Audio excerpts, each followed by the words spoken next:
Assalamu alaikum students. Today we shall discuss the topic movement of substances. This is a topic of class 7th science chapter number 9. Before discussing this topic transport of substances, let us discuss different kinds of plants first. So हमें पता है कि हमारे पास 3 किस्म के plants होते हैं, ठीक है. पहला है herbs, second वाला है shrubs and third one is trees. Okay.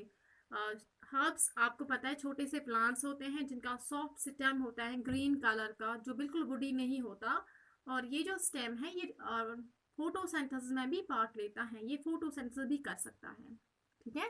ज़्यादातर हर्ब्स को मेडिसिन के तौर पे यूज़ किया जाता है. सेकेंड वन जो है वो है श्रब्स. श्रब्स वुडी प्लांट्स होते हैं. ये जो है इनके स्टेम ज़्यादा स्ट्रॉन्ग नहीं होते, जब उन पे वेट ज़्यादा पड़ता है तो वो बेंड हो जाते हैं. इनकी बेस्ट एग्जाम्पल जो है वो है बुशेस यानी झाड़ियाँ, ठीक है. एंड थर्ड वन जो है ट्रीज.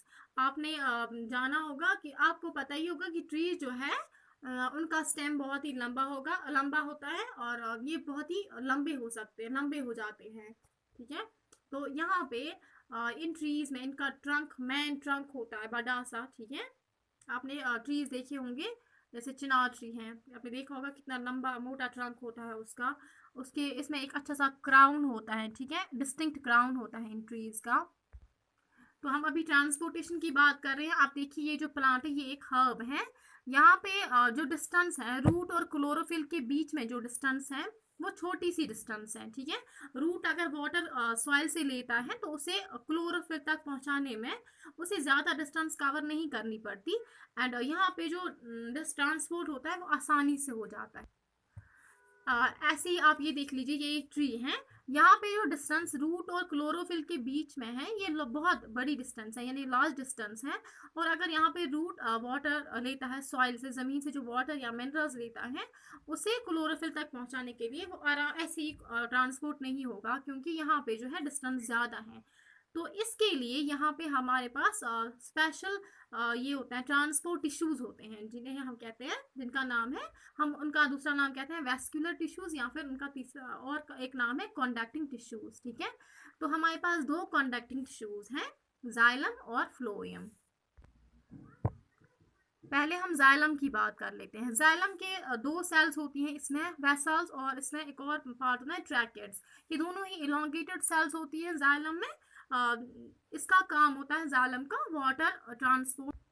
तो जाइलम वाटर ट्रांसपोर्ट करता है from roots to every other part, like वो स्टेम तक वाटर पहुंचाते हैं, लीव्स तक पहुंचाते हैं, ठीक है. आपको पता है फोटोसिंथेसिस के लिए फोटोसिंथेसिस कहाँ पे होती है, लीव्स में होती है ना. तो वाटर की वहाँ पे बहुत ज़रूरत है.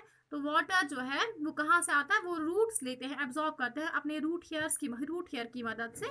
वो सॉइल से लेते हैं, एब्जॉर्ब करते हैं वाटर, फिर वही वाटर वो पहुँचा देते हैं बाकी पार्ट्स तक, जैसे लीव्स तक भी, फ्रूट्स तक भी, हर किसी चीज़ तक जिसे वाटर की ज़रूरत होती, हर किसी पार्ट तक जिसे वाटर की ज़रूरत होती है. तो आपको ये पता है. तो ये जो मोमेंट ऑफ वाटर जो होता है ये यूनी डायरेक्शनल होता है, ठीक है. Unidirectional in the sense एक ही डायरेक्शन में होता है हमेशा.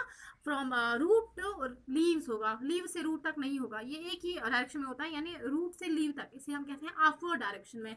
इसका हम और एक ऐसा ये यूनी डायरेक्शनल मोमेंट होता है, ठीक है. वाटर का मोमेंट यूनी डायरेक्शनल होता है.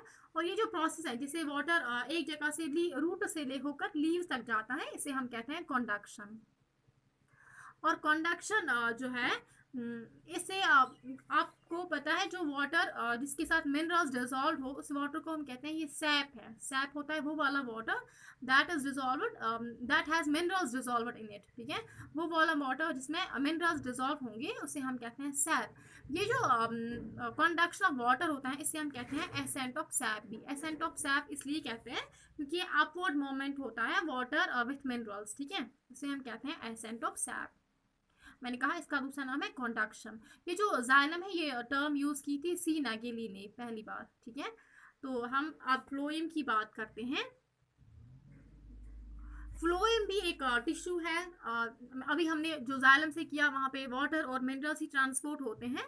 और अब फ्लोएम से फूड ट्रांसपोर्ट हो जाता है. फ्रॉम फूड कहाँ पे प्रिपेयर होता है, हमारे प्लांट्स में फूड कहाँ पे प्रिपेयर होता है, लीव्स में ना. तो वो फूड एज सक्रोज, सक्रोज की शक्ल में उसे ट्रांसपोर्ट किया जाता है from leaves to other parts, ठीक है।